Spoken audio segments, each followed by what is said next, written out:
Is there hope for Black Ops Cold War?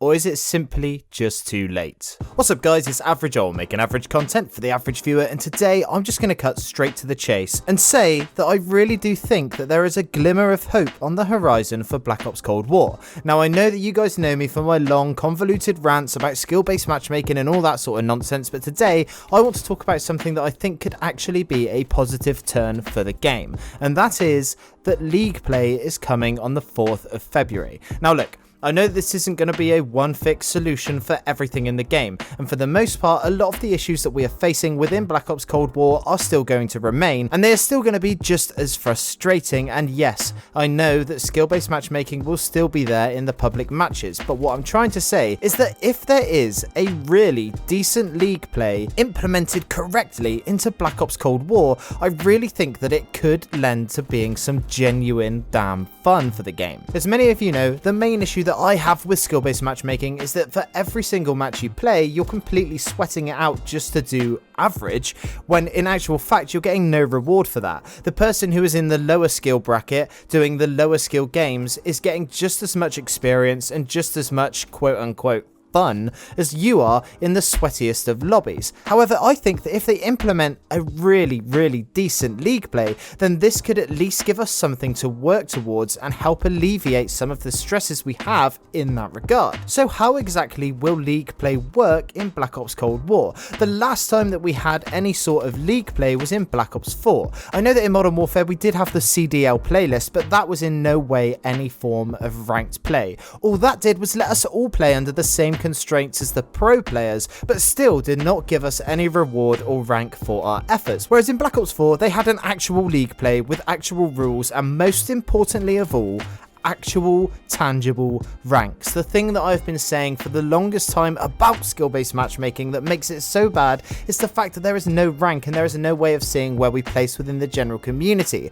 However, with a League play, we are going to be able to see that. You'll have to forgive me if I get some of this a bit wrong, because I didn't actually play much of the Black Ops 4 League play. At the time, I wasn't making any YouTube content, so when I got bored of Black Ops 4, which I tend to do within the first 3 months of Call of Duty, I didn't really have much incentive to go back and play it because I'd already moved on to greener pastures. Whereas now I am fully in the Call of Duty ecosystem and I'm here for it, and I'm really excited to play it. So my understanding is that in Black Ops 4, the way that League play worked is that you had the same constraints as the pros use in the CDL. What this means is that there are certain equipments and certain guns that are not allowed, and you will only be playing on a select few maps that are deemed worthy enough for ranked and competitive play, as well as only playing search and destroy, hardpoint, and maybe domination, although you'll have to check me on that one, I'm not 100% sure. Now I think that in Cold War this could actually work really well, because what I believe that they'll do is get rid of the wildcard system for one, which means that you're not going to be able to have all of the perks that you want, like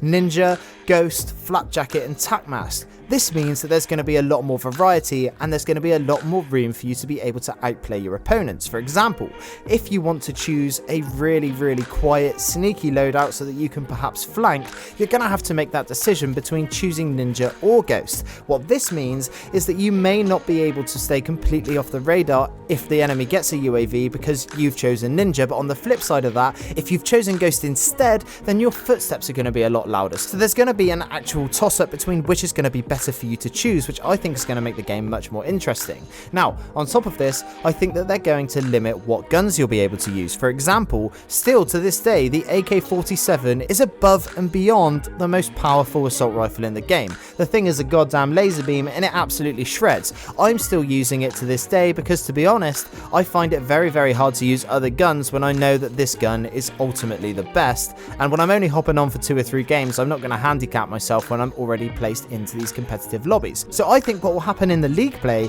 is that they will make it so that you cannot use certain guns, or they will at least be nerfed somewhat to make it a more fair and competitive play. The thing is, if you have a ranked game mode, it really has to be fair and balanced, because if it is not balanced, then 2 things will happen. Number 1, is that there will be a very obvious meta and every single person will be using the same gun, otherwise they will not have a fighting chance of winning. And number 2, game mode will simply not be fun because there will be too much cheese and there will be no chance of having a competitive match. I've said in the past that Call of Duty from the ground up is not built to be a competitive shooter, therefore they do need to make some very big changes to the way that the game plays. For example, there's lots of things in Cold War that do give you an unfair advantage, or should I say, don't lend themselves to high skilled competitive play. For example, field mics and proximity mines aren't something that I think should be used in league play because they do give you that sort of edge that you cannot really effectively counter. On top of this, I think that a lot of maps that they will use will need to be looked at.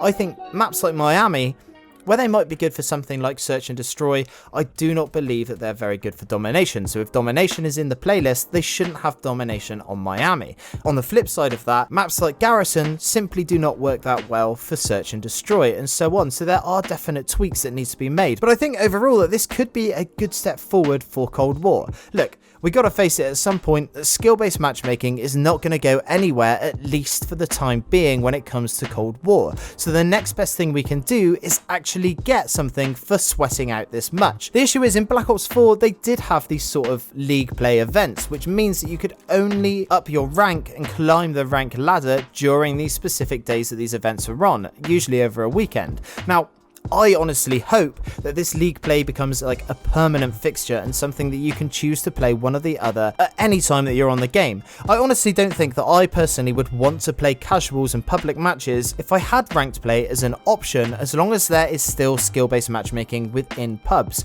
This way, I know for a fact that I will still be getting in the same lobbies that I've been getting in casuals, apart from there will be 2 main differences. The first difference will hopefully be that these will actually be proper skill-based matchmaking lobbies and not attention based or EOMM or whatever the hell all of that stuff is. These will actually be based purely on our skill and they won't be giving us easy lobbies after a couple of bad lobbies.